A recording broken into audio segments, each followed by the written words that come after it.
So imagine taking a fleet of, like, autonomous vehicles, right?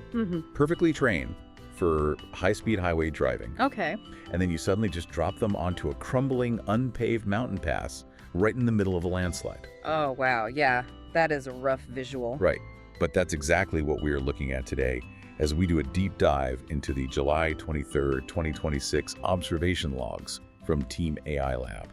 Our mission here is to see what happens to these proprietary trading algorithms when the fundamental rules of the market just completely break down. And just to set the parameters for you listening right up front, we are strictly analyzing behavioral logs here. It's a simulation under very specific, extreme conditions. Yeah, so just to be super clear, there is absolutely no investment advice here. Right, no recommendations to buy or sell anything. We are just objectively observing how these algorithmic units react when they're forced to navigate this unprecedented volatility. So to understand the chaos, we really have to look at the two fundamentally opposing strategic philosophies that Team AI Lab is testing.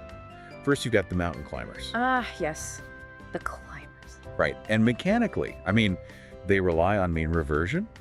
They are programmed to find equilibrium, essentially looking for that quiet, motionless valley after a massive price swing. Right, because they assume that whatever goes up or down is eventually going to, snap back to a historical average. Exactly. But then you have their exact opposite, the wave riders. Right, the momentum purebloods. Yeah. They aren't looking for a quiet valley at all. They're trying to harness the violent momentum of the swings. They're basically trying to surf the volatility spikes. Which is incredibly risky right now. It is. And so we have this new talent draft, right? They just deployed 4 rookie climbers and 1 rookie rider. I mean, they are stepping into this hurricane alongside the main active roster, which is already just heavily battered. How are they even supposed to survive? Well, it is basically the ultimate stress test for these new recruits. I mean, the theory is that fresh logic might not carry all the structural baggage of the older, calmer market regimes. Right, that makes sense. But the reality is just punishing. The underlying liquidity mechanics right now, they just aren't behaving according to any of the historical models these units were trained on. Punishing is, it's an understatement. I mean, looking at the season standings, the mountain climbers took a massive daily hit. Yeah. Negative 104.4 points. Which is just insane considering a standard daily variance is usually in the single digits in the simulation. Exactly. So that puts their season total at negative 75.9. And the wave riders, they are sitting at a devastating negative 110.8 points for the season. And what's truly abnormal here is the dramatic divergence from the broader indices. Like, the climbers have a seasonal contrast of minus 2.5 points against 2px, and the riders are at minus 3.2.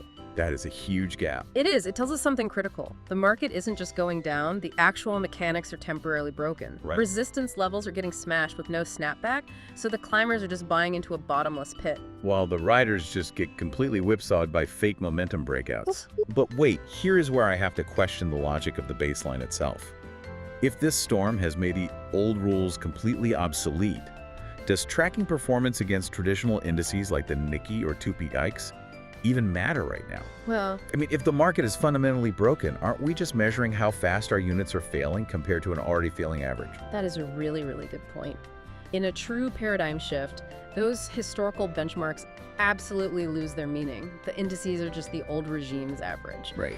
But as an observer, you still need a baseline, just to measure structural survival, even if the environment is totally alien. And right now, I mean, survival is extremely rare. Which brings us to the few units that are somehow figuring this out. Because while almost everything on the main active roster is getting swallowed by the storm, out of 21 active mountain climbers, 5 are miraculously holding positive points. It's incredible. And out of 10 wave riders, 1 is in the green. Yeah, those 6 surviving units are just fascinating to look at. In this environment where the old rules are suspended, they are acting like lighthouses in the dark. Yeah, they really are. It proves adaptation is possible. They aren't just getting lucky, they likely identified micro arbitrage opportunities or decoupled asset pairs that the broader models just totally missed. They're finding hidden structure in all the noise. So what does this mean for the evolution of these systems? Because to me, these harsh results, they aren't a defeat. No, not at all. For Team AI Lab, this is invaluable, cold, hard research data. It's a ruthless but necessary stress test for future adaptation. Exactly. I mean, a complex system learns exponentially more from catastrophic failure than from, an easy success. You just can't build true resilience without applying crushing pressure. Right, which actually leaves me with a somewhat provocative thought for you listening. Oh, let's hear it. If an AI algorithm genuinely learns best when its core logic is shattered, is this extreme rule-breaking market chaos actually the perfect training ground for creating the ultimate trading system? Oh, wow. That is definitely something to think about. Right. Well, if you want to follow this journey and dig into the raw data yourself, please subscribe to the channel. Yeah, and make sure to click the link in the video description to visit the Team AI Lab Substack. Exactly. And don't forget to sign up for a Substack subscription to access all the full, in-depth analytical data. Thanks for joining us for this deep dive.